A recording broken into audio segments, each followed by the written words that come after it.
everyone, welcome to a pre-Purim edition of Selfie Torah.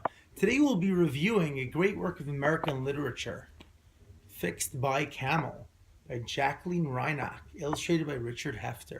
A Sweet Pickles book, which is great because pickles.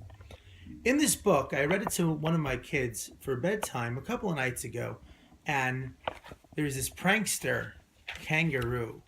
He's really irresponsible. He keeps playing pranks on Camel. Camel's the victim, and Camel eventually, even though she keeps beating the trap set by Kangaroo, gets fed up and goes ahead and sets a trap to get Kangaroo out of the way while she can pave the sidewalk without Kangaroo getting in the way. And my son asked me, well, is Camel acting appropriately? Is she a good guy or a bad guy? We tend to think in terms of if you're hurting someone else, if you're tricking someone else, if you're being aggressive, well, that makes you the bad guy. But Camel, in this case, seems to be simply trying to protect her own work from the sabotage of Kangaroo.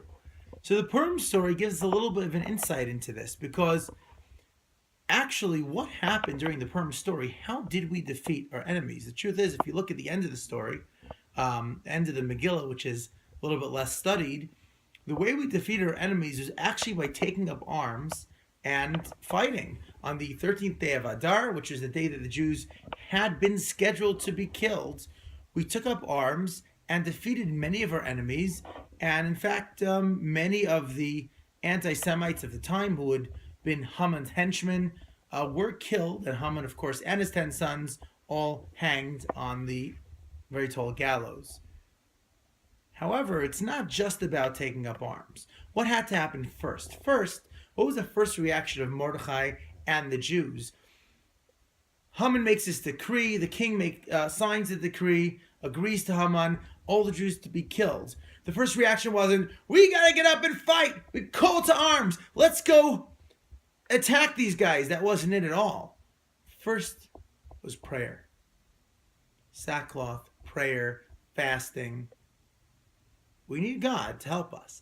Then, once that prayer was done, once we got a sign, an indication that God was back on our side, well, we don't stand up and let people walk all over us either.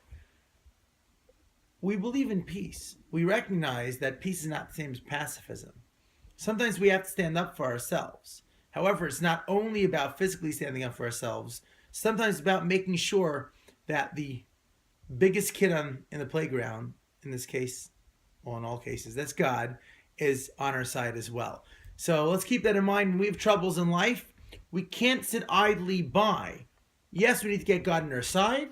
We need to make sure we improve ourselves. We need to make sure we pray. We also need to make sure that we don't only pray and rely on God, but we take care of our business. We do what we need to do and act accordingly.